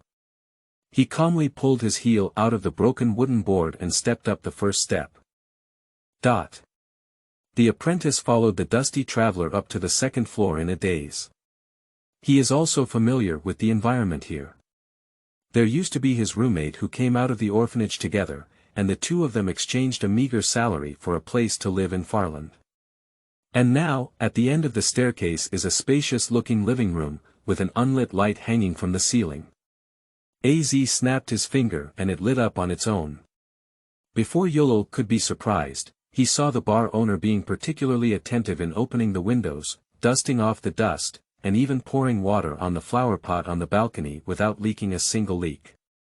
Such meticulous service is like Yulul not being a customer who only consumed a cup of coffee, but a money giver or a powerful urban management superior. He couldn't help but feel uneasy. "Mr. Ez, may I ask if there's anything I can do?" The traveler who was quickly planting the tricolor pansy into the flower pot turned around, and his face under his hat was still covered in beads of sweat. He pondered for a moment before nodding solemnly, "I understand, sir. I won't let the news out. Your public itinerary will end with me." "What exactly do you understand?" "Why don't I understand it myself?" The apprentice twitched his lips, wondering if Mr. Ez had any strange misunderstandings about him. Yulul decided to directly state his job search intention to avoid letting this awkward situation continue. He can't stand being treated like a biological father by a stranger, and he doesn't want his son to have any brain problems either. As for the dwarf's unwavering promise, the apprentice now has no hope. "Mr. Ez, I'm here to apply. Are you short of employees here? I can clean up, move things, and keep accounts. I can read." "Employees." Ez's movements froze once again, as he looked at the apprentice's tattered cotton jacket and what could be described as his frail physique, unsure of what the messenger was up to. "Is it a role-playing game? But there are only the two of them here, and it would seem foolish to do a full set of scenes, no problem. But even if it's silly, Az must cooperate. Otherwise, if the other party just moves their fingers, his ring-level druid will have to go see his mother who has passed away for many years. Kind goddess Gaia, if you don't want to see the innocent reduction of the guards of order, then please bless my answer to satisfy the madman in front of you. The apprentice couldn't believe that he had won the opportunity so easily. Did the goddess really favor him? Really? You won't go back on your word? Repent. You don't know me, sir. My reputation is well known on this street. That's good, the apprentice breathed a sigh of relief. By the way, could you ask how you got here? The space gate that lost its coordinates should have stopped being used. Ez thought to himself, but couldn't understand how the astrological tower that lost the coordinates of the Eastman kingdom sent people over. He thought he still had time, but the messenger came earlier than him. They left headquarters at the same time, maybe EZ had to leave earlier. He caught the last teleportation of the Eastman kingdom, and then that thing was damaged by Sabina and Roma. Damn it, I haven't arrived home yet, but the envoy from headquarters arrived first. Did he fly all the way here? Wait, maybe the envoy also came through the last teleportation, and then he can fly. Damn Larson. You bastard didn't just notify me at the last moment, did you? But what good will my death do to you? Who will help you cover up the trouble caused by those two bear kids in the future? Mr. Druid believed that the most unprofitable business he had done was to exchange his momentary impulse for the friendship of his classmate Larson. Because the latter is equivalent to endless trouble. Especially after Larson had two young apprentices, it's not an exaggeration to call it the beginning of a nightmare. I came by train. Yulul spoke in a loud voice. Ez thought he had misheard, train. The floating cloud train, which comes from the station in Songbeigler, only has 7 stops to reach Fafrank. But it passes through the entire city center or something, and by the time I get off, it will have arrived here. What kind of mess is all this? The traveler glanced suspiciously at the apprentice and suddenly threw down the kettle. He rushed up to Yulul and first compared their heights. Yulul was half a head shorter than him. The bar owner carefully looked up and down, from the button-off collar to the dirty coat, his expression gradually changed from confusion to astonishment. Then he descended the stairs again, and the apprentice could hear his roar on the second floor. Cecilia, what did the guest upstairs say to you? He said he's coming to apply, sir, said the girl with glasses in her crying voice, frightened. Is this the only one? Only this, I promise, that floor has nothing to do with him. Immediately after, AZ remained silent, and Paint's cough came up, as if he had choked. The mercenaries let out a low laugh. The bar owner seemed to ponder for a while before asking, where did he come in from, the gate? Yes, he came in 3 times. The apprentice almost went down to cover Miss Carrot's mouth. I also want to know how embarrassing his performance was at that time. He was in a state of panic and didn't pay much attention. Now Yulul just wants them to forget that scene. Zhaoshuyuan.com. The laughter downstairs grew louder. AZ stood there with his eyes wide open, like a statue. EZ, what's wrong with you? The big-nosed dwarf jumped onto the armrest and patted his shoulder. Are you planning to change your work attitude and make every guest feel at home? What about us? Do we count as your guests? Someone coaxed. How about free shipping? That's too much, let's just renew it for free. As long as he respectfully addresses me, it's enough. Haha, unless the team leader comes over personally, you can't think about it. After a long time, AZ finally made a move. He wiped Paint's saliva off his face and said firmly. Dreaming. And upstairs, Yulul is facing the biggest crisis of his life besides crossing the world. He saw a black boot pedaling on the side window frame of the windowsill, as if it had appeared out of thin air. Next are slender fingers. It is paler and more transparent than any hand the apprentice has ever seen, and the feeling is like a painter drawing a pattern of one hand on white paper but forgetting to color it. After finding a stable fulcrum, a person's body pushed in from the outside. Only the body. This is an headless person. The apprentice felt a chill spreading from the soles of his feet to his neck. He took a half step back and leaned against the railing, his uncontrollable legs and feet becoming weak. The body had already crawled in and retrieved the shoes that had been stepped on the fragments of the flower pot, crushing the three-colored pansy. It is wearing a gray-white leather armor, which creates a blurry visual effect that makes it difficult to see the decorations on top. Then he walked towards the apprentice. Chapter 8. Rules. You are listening at novelfull.audio. Screams came from the second floor and ran through the small building of the bar like lightning. Cecilia was startled and her suitcase fell to the ground. She recognized that it was Yolo's voice, which was filled with a sense of panic and collapse compared to normal communication before, making people shudder. The laughter suddenly disappeared from the restaurant, and AZ suddenly lifted his head. He had realized that he might have made some mistakes, but the envoy was bound to happen soon. He just confused the target. Cecilia, give me the box, AZ exclaimed in a panic. The girl had just handed her hand when she was snatched by a traveler. She watched as the boss dug out a thick scarf from inside and wrapped herself tightly. This made Cecilia couldn't help but turn her head to look outside the door, confirming that she was currently in a scorching hot month rather than winter. Why does Mr. Ez have to dress like this? Ez's movements were very rapid, as he climbed up the stairs again and straightened his hat. The stairs creaked under his feet. At the end, I still remember to remind you.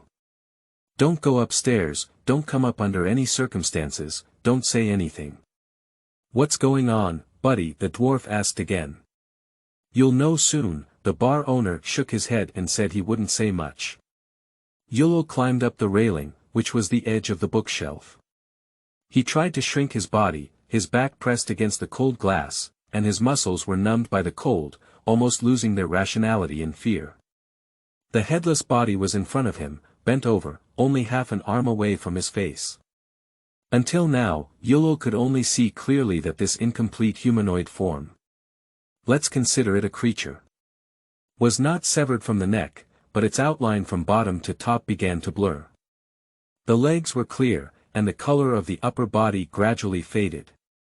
The most obvious evidence is that the fabric on his cuffs was originally black, but when it reached his shoulders, it turned gray-white. In fact, the contour of this person's head has completely faded to the point where it is difficult to see clearly, giving the illusion that their head has disappeared. The apprentice's mind was a mess, and he recalled the legends about ghosts he had heard as a child, but there were few headless descriptions in those stories. Most ghosts had no legs. In the original world, it was just a construction of human imagination, but in this alternative Isman kingdom, mystery actually exists. Even right in front of him. The genuine chill began to spread in the room, and frost gradually condensed on the glass. Yolo despairingly thought that he might be dying. The floating cloud train dragged him from his original world into a terrifying environment.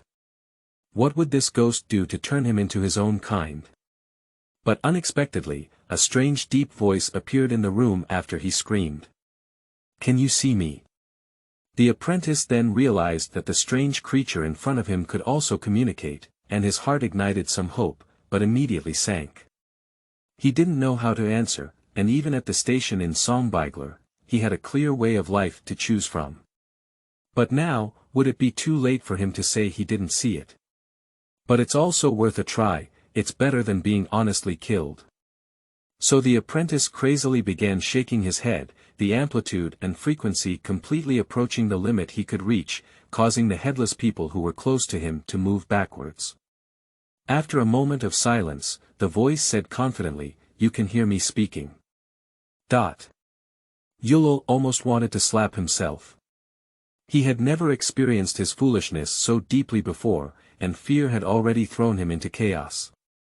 The apprentice had a crying voice, his voice trembling with fear and the sudden drop in temperature. He struggled and said, "No sir, just pretend I didn't see. Please don't kill me." The headless person stopped talking again. In fact, the apprentice didn't even know where the sound came from. He watched anxiously as the mysterious creature stood there, its slightly transparent chest undulating as if breathing. No. It spits out a syllable. This response was concise. But because it was too brief, Yulul had no idea whether it had agreed not to kill him or refused his request. Fortunately, footsteps sounded from outside the door, and the fragile staircase seemed to be crushed in the next second. The apprentice was so excited that tears welled up in his eyes. He had never felt the sound of his dilapidated stairs ringing so beautifully before. But soon Yulul realized that he was dragging others down. Since this headless person can kill himself, he will naturally not show great mercy and forgive anyone in the bar. At this thought, he couldn't help but feel scared again, but this time it wasn't for himself. Mr. Easy. Just as footsteps approached the door, Yulul closed his eyes and shouted loudly.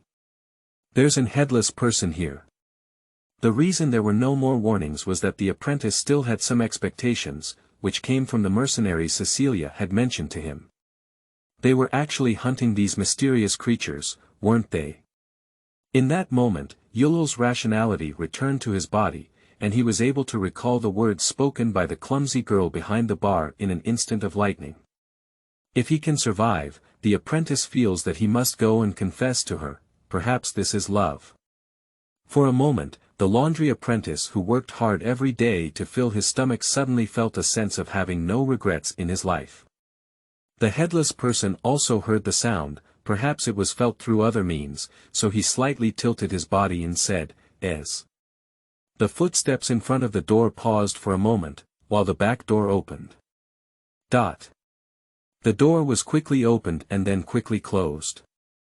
In Yulul's dull gaze, the bar owner took off his hat and then bent down deeply. "Your Excellency, messenger." "Wait a minute, it's actually a familiar. Mysterious creature." The apprentice felt like his heart was on a roller coaster, and only adventurers and bear kids from the original world could handle those seemingly terrifying toys. It was better for ordinary people like him not to test their hearts so much. After the fear dissipated, the fantasy of Cecilia suddenly came to mind, and Yulul felt so embarrassed that even thinking of her name made her blush. "You didn't go to the station," said the headless man. "Sorry, Your Excellency, there was something wrong with my store that made it a bit late."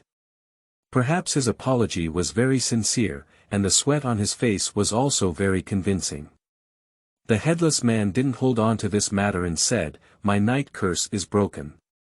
Az's cheeks twitched and he said, "I'll fix it for you."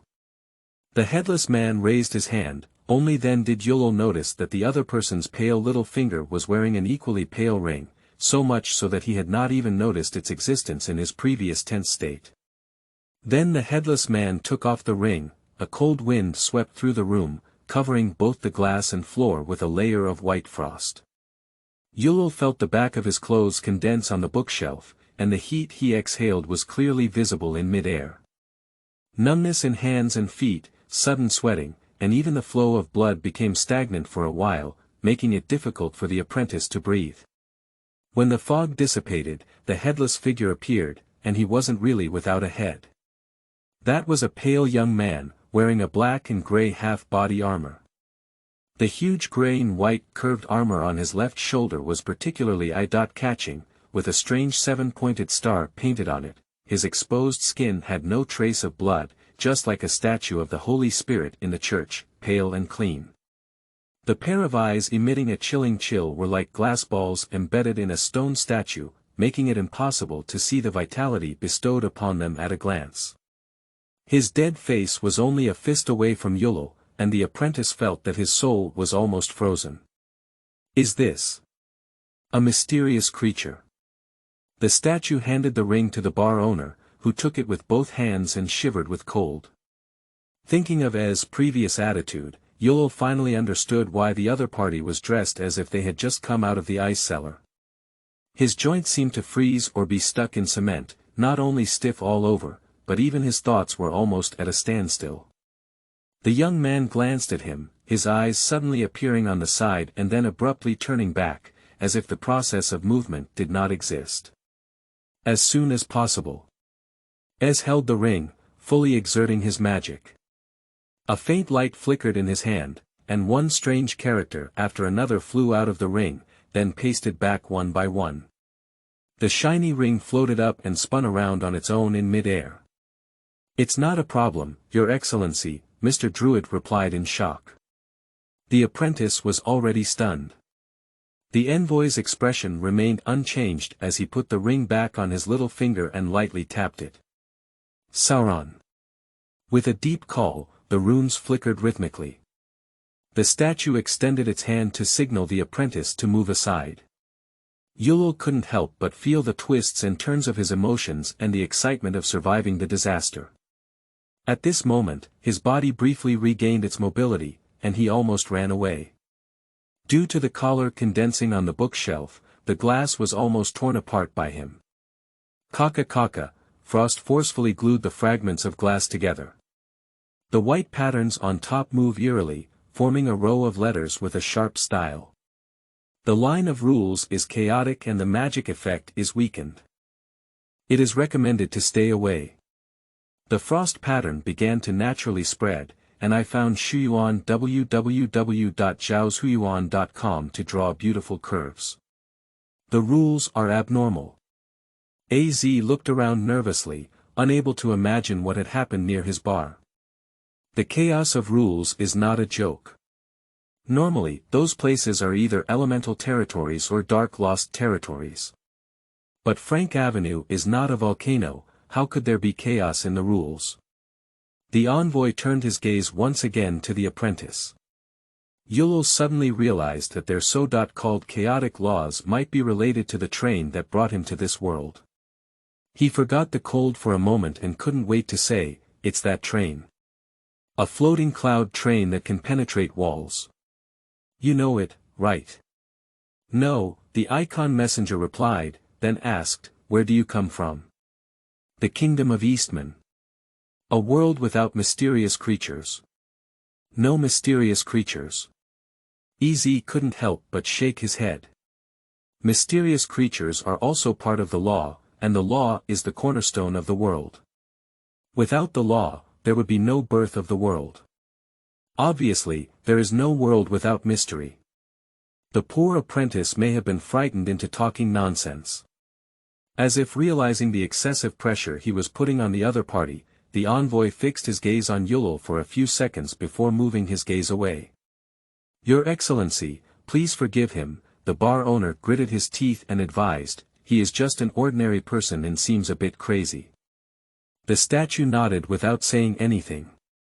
But the apprentice looked up carefully at him, feeling inexplicably concerned about the attitude of the mysterious envoy favored by Frost Moon. He believed my words. Yulul had this feeling for no reason. But why did he believe my words? Chapter 9. Sparks. You are listening at novelfull.audio. How long have you been here? The envoy knocked on the ring, and the symbols on the glass changed with a click. Not long ago, Yulul looked at the other person's eyeballs and seemed to have a tendency to move. In order to avoid being directly looked at, he quickly spoke in more detail. "Just 20 minutes ago." 20 minutes. Az couldn't help but let out a low cry. He nervously turned his head and looked around, his tightly wrapped scarf making him look like a mouse crossing the street. Yulul didn't know what he was worried about. "It has calmed down," the envoy said, turning around and entering the study, as if to rest there, without even giving the two people a chance to interrupt. Yulul opened his mouth and tried to inquire about the train, but the frost on the ground reminded him that it might not be a human in front of him, and he was afraid to hold him firmly in place, thus dispelling the idea of asking. The coldness accompanied the headless person as they left. The envoy's voice was extremely low and hoarse. The apprentice speculated that it was due to the ring, which may have the ability to disguise itself, but now there is a problem. What the specific problem is, then it touches on his knowledge blind spot. What laws, the cornerstone of the world, and mysterious creatures are all things that Yulul can only understand literally. In their original lives, apprentices may have used these peculiar terms as recreational reading materials. Of course, if he still dares to think so now, he's really using his life to entertain himself. Besides, he didn't have much rest time originally. Thinking of this, Yolo suddenly realized his original intention. He couldn't help but glance at Mr. Ez, hoping that he would still remember the promise he had made. The bar owner breathed a sigh of relief as he seemed to have adapted to the low temperature in the room and pulled down his scarf. The frost is gradually disappearing under the control of the messenger, and it seems that he can still restrain this power on his own even after the ring fails. Noticing the apprentice's gaze, Az glared at him and lowered his voice in a sullen tone, saying, "What are you looking at? Work matters. Do you dare to mention work to me?" "But sir." Yolo also felt that his actions were a bit despicable, but in order to survive, he decided to give it a try. "You said you made me believe in your credibility." "Yes, that's right." Ez shrugged his shoulders and sneered, responding nonchalantly, "Who doesn't know I'm the most stingy on the entire streets of Flanders? I'm a businessman, my child. Merchants don't do loss-making business, and they won't forgive those who make them spend more money.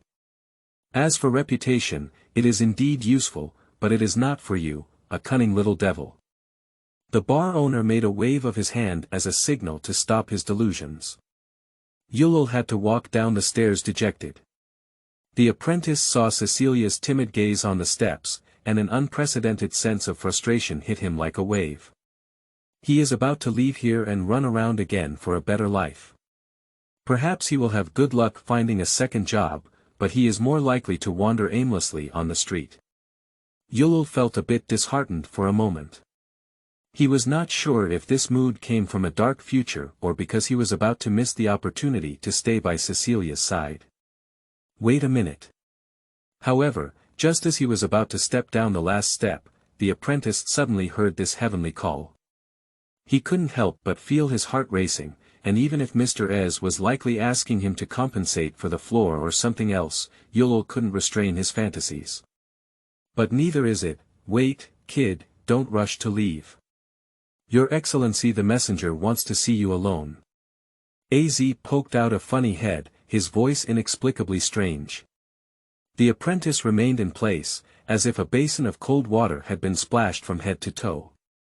Yulul walked into the study with a nervous heart, and the familiar headless figure reappeared in his sight. The young man's armor leaned against a larger bookshelf, but inside it was empty.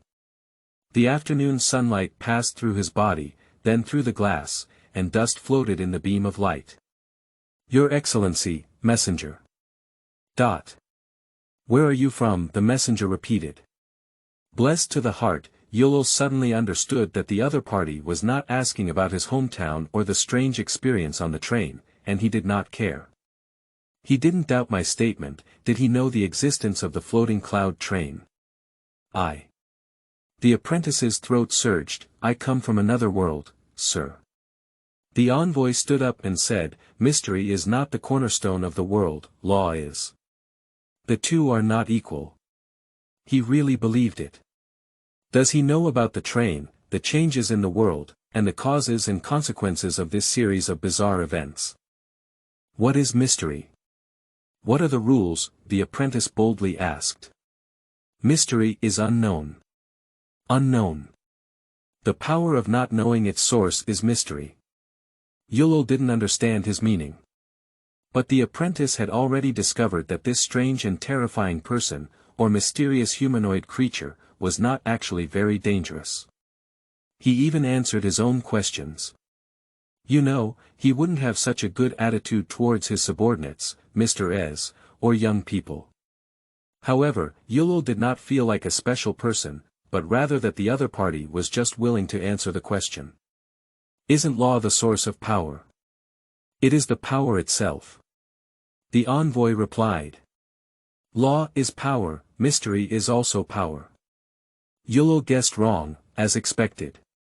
After all, his understanding of these things is limited to the conversation between Ez and the envoy, and it is difficult to extract complete information in a few words. What is power then? It can be anything. The emissary was vague because the word power was already indescribable in words. Yulul also knew that the questions he raised were somewhat confusing, but even compared to the mysterious envoy in front of him who was not good at speaking, his vocabulary was not much. However, unexpectedly, the envoy hesitated for a moment, as if he understood his true meaning, and explained, "Mystery is the unknown, manifested in abnormality." The apprentice understood a little. The law is order, and violating the law is abnormality. The logic behind this is not actually complicated. The normal manifestation is the order of the world, known as the law. Abnormalities are inexplicable and therefore classified as mystery. Taking the envoy's frost as an example, the flame moon does not naturally form ice and snow, but it creates something that should not exist. This is anomaly, that is, mystery. The young man waved his arms up and down, probably nodding. Not entirely correct. Because mystery also stems from laws, it is the chaos that arises in order, the unknown that is known to be born. Mystery also originates from laws. If it weren't for the solemn tone of the envoy's voice, Yulul would have thought he was playing some kind of riddle with himself. Mixing mystery and law at one moment, and then saying that they were actually completely different, both opposing statements were acknowledged by him at the same time. Damn it, does that headless person really know what he's talking about? Magic. The messenger said succinctly, "It's a bridge." He reached out his hand and the room began to snow. The light and thin hexagonal snowflakes fell on Yulul's shoulder, and he felt a fresh coolness, refreshing in the hot months. Magic is a naturally occurring substance that arises from laws and floats in the atmosphere. Under some unknown manipulation, magic can form something difficult to understand. This is the birth of mystery. That is to say, its existence is not only a manifestation of order, but also brings chaos in itself. At this moment, the field shrouded in mist was instantly exposed to sunlight, and Yulul seemed to have a completely new understanding of the world. He realized that the existence of magic was a crucial link. Without magic, mystery would no longer exist, and laws were no longer laws. I'm talking about people in this world who can use magic. The apprentice couldn't help but gasp for breath. The envoy acquiesced. Yulul looked at the snowflakes and remembered the white frost climbing onto the glass, the runes flying out of the ring, and finally the silver-gray phantom train. He vaguely anticipated something, it was something he was extremely eager for. Abnormalities can be artificially achieved, and that is the way home. He became uncontrollably excited and said, "How can we do it?" Sparks silently climbing onto the glass, the patterns condensed into a single word. After proposing the bridge, the headless person never spoke again. He even turned his back and leaned against a sunny glass. Fire. What is that? The text changes. Soul flame, the flame of the soul. Yulul felt that this way of explaining an unfamiliar word with another unheard-of noun was simply foolish. You're just like him, you don't have any common sense. What common sense is this? The apprentice muttered, suddenly realizing that the tone of the text had also changed after changing the way the conversation was conducted. He realized that this was simply a conversation with a different person. Who are you? Produced by the Chloe branch of the Soren Gerson Ratliff Weapons chain, the Night Talk series, classified by The Ring, numbered 741. Hello, young and ignorant human. A large piece of text suddenly appeared on the glass, which was dazzling for a moment. Yulul couldn't help but take a step back. He remembered the word that the headless person had called before, which was probably calling his own ring. Okay, this is also a mysterious creature. However, Yulul struggled not to look at the envoy's movements, and he was extremely curious. Why did Sauron also feel that headless people had no common sense? The apprentice was a bit worried that he would turn into an ice sculpture when such a problem arose, but soon he stopped worrying. Sauron didn't give him any time to respond to the ring and wrote on the glass. The soul is a product of laws, and when it establishes a connection with external magic, mystery will manifest in the form of magic. How can we establish a connection? Yulul asked urgently, without doubting what would otherwise sound absurd. Burning the flame of the soul. The spark burns. The apprentice was stunned. Zhaoshuyuan.com, this is the Order of Knox, this world is called Knox. Knox bar, also known as the World Bar, is not commonly seen in the catering industry. The room fell silent for a moment.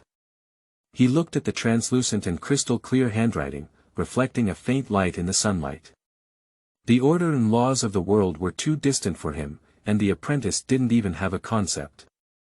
He didn't know whether he should understand the messenger and Sauron's words literally or believe they had other meanings. Is it very dangerous? You can try igniting something else on your body. Although burning is just a description, in terms of danger, there is not much difference in human perception of the risks between the two. Yulul couldn't help but hesitate. It was true that he wanted to go home, but this wish was essentially to live. He was originally convinced that he could not survive in such an unfamiliar and familiar country, but after understanding the cost to be paid, he felt it was better to be rational. But why did he have to do it himself? If you want to go home through mystery, there may be other ways. The apprentice vaguely felt that he might have developed some unrealistic delusions due to the indulgent attitude of the envoy. Human beings are inherently a race that seeks benefits and avoids harm. They have a fever on their face while struggling to control the expansion of their thinking. Do you know about the floating cloud train? Finally, Yulul couldn't help but ask. He didn't dare to ask for help directly, so he had to figure out the situation before he could speak up. That's not a train. The headless man said, his shoulder tilted to one side, as if he had turned his head. That is a natural phenomenon.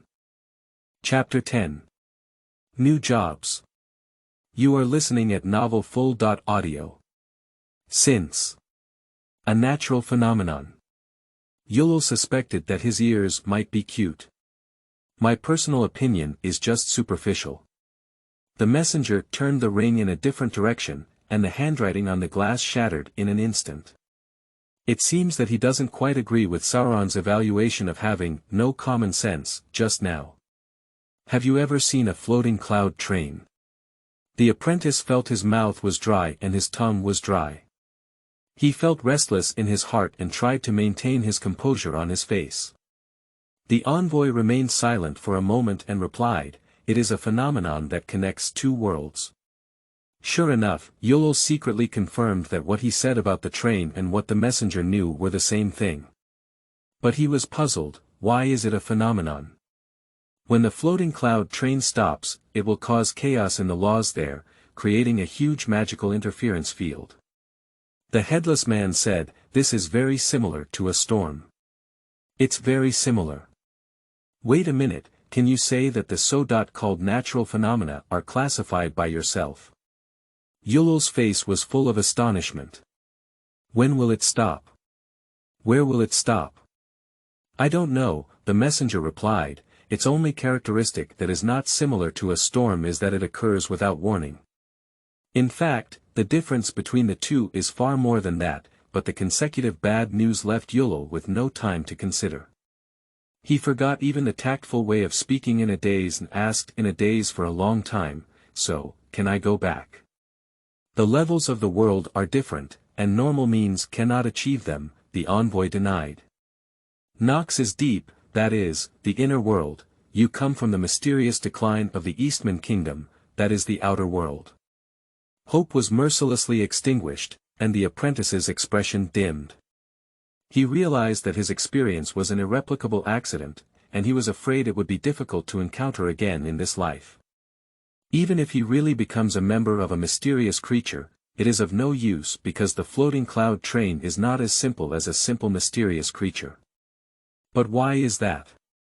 I just want to go home, he muttered to himself in confusion. Goddess, why did you abandon me here? An unprecedented sense of loneliness surrounded him. Although the apprentice did not have many friends in his original life, he still had a mother like Sister Maria from a monastery, and thinking about it, there was no one else. It is impossible to easily give up the homeland that has been living for 17 years. Do you believe in God? His unintentional prayer sparked the messenger's interest once again. Yes. I worship the goddess Gaia, but I am just a shallow believer. The apprentice, who only remembers to recite his name in critical moments and doesn't even have time to pray on holidays, feels guilty towards the goddess. Knox also has his faith. The messenger threw out a comforting message. They call themselves the Silent School, studying incantation-free spells. Does magic require spells? Yulul thought to himself, how could this be similar to the setting in the novel? But perhaps mystery and magic are such ritualistic things that he suddenly took for granted. However, his speculation originated from his shallow knowledge. The apprentice believed that real magic should not require any strange spells. Magic is mysterious, how can mystery have fixed spells and logic? Moreover, when young people summoned ice and snow before, they did not mutter words in their mouths. There are many ways to control magic after igniting the flame, replied the messenger. Perhaps language is also one way. However, although Yulul was curious about mysterious things, he didn't have anything to ask. Unable to go home and not helpful in finding a job at the bar. It was actually Yulul's subconscious belief that it was something he couldn't touch. Just like the big events published in the Kingdom newspapers in the original world, even if he knew about them, he was just watching the excitement and might even add to his troubles. The apprentice still remembers how dejected his mood was when he learned about the extension of Frost Moon. When he regained consciousness from his own thoughts, he met the messenger's eyes. That pale face is almost a nightmare, even if the facial features on it look exquisite upon closer inspection. The young man didn't know when he took off the ring. Yulul was startled by the sudden gaze, but perhaps the attitude of the other person during communication was simply a sure answer, and this panic was greatly reduced. He can even pay a little attention to some details that are overlooked when he is nervous, such as the fact that this envoy is actually a bit shorter than him. No wonder Mr. Ez's first reaction is to come up and compare. In terms of world time, Yulul is 17 years old this year, and due to prolonged malnutrition, his height can only be considered as barely resembling that of a teenager. There is no obvious age characteristic on the mysterious envoy, but he has a special temperament, so Yulul estimates that the other party will be about 2 or 3 years older than him. Two people of similar ages have completely different lives. The apprentice knows that in his original fate, his future will be as dull as the past, enduring every day of life in exhaustion and oppression. Although things are different now, things are moving in a worse direction. And Mr. Messenger, his past is likely to be more exciting than Yulul could imagine, because Knox has magic. Yulul dared not expect any more intersections in the future trajectories of the two. He shook his head and told himself to be rational, that no luck would fall on him for no reason. Thank you, Your Excellency. May I ask if there is anything else I can do? If it's a question about the world, I would be happy to assist, but about the train. The apprentice felt that his performance was enough to explain the problem. I'm sorry, I'm just an unlucky person. The young man remained silent, unable to see any signs of disappointment. But after a long time, he suddenly had a response. Joey. The apprentice was stunned, as if he didn't understand, so he repeated, Joey. At this moment, Yulul realized that the other person was saying his name. He was a bit flattered and said, I'm Yulul, Mr. Joey. It's my honor to meet you. His final words are sincere. However, Joey didn't care about his sincerity and suddenly asked, do you want to stay? Stay here. Goddess Gaia is above, I have nothing more to think of than this. Yulul felt the sound of his heart beating almost overshadowing Joey's words. He thought of Cecilia in front of the bar downstairs and had an impulse to jump up and cheer. Being overwhelmed by this sudden surprise, Yulul even forgot to investigate the reason. He guessed that it was probably due to the floating cloud train, and for a while, he didn't have such a deep hatred towards it. With Cecilia's presence, Yolo doesn't feel that his lack of stance is a noteworthy issue at all. He was ecstatic, and the reversal of fate even gave him unparalleled expectations for the future. Joey didn't make him happy for nothing and said coldly, "You're now a waiter." "Mr. EZ." The apprentice suppressed his excitement and asked cautiously. This time it was the young man's turn to be stunned. He thought for a moment and said, "Do you still have any companions? Did you have no impression of this name at all?" The apprentice almost coughed, unable to laugh or cry, and said, "He's the owner of the bar, sir. He's waiting outside." "He doesn't mind," Joey replied expressionlessly. "Still Max, Cecilia." Miss Carrot pushed her glasses and blurted out, "Ah." Paint sighed and lost hope for the laziness in saving the girl. "Cecilia, one day you will be fired." The dwarf shook his head and was about to jump onto the bar to do it himself when suddenly a bottle of wine was placed in front of him. He was stunned for a moment, sniffing and lifting his head, with a somewhat incredulous expression on his face.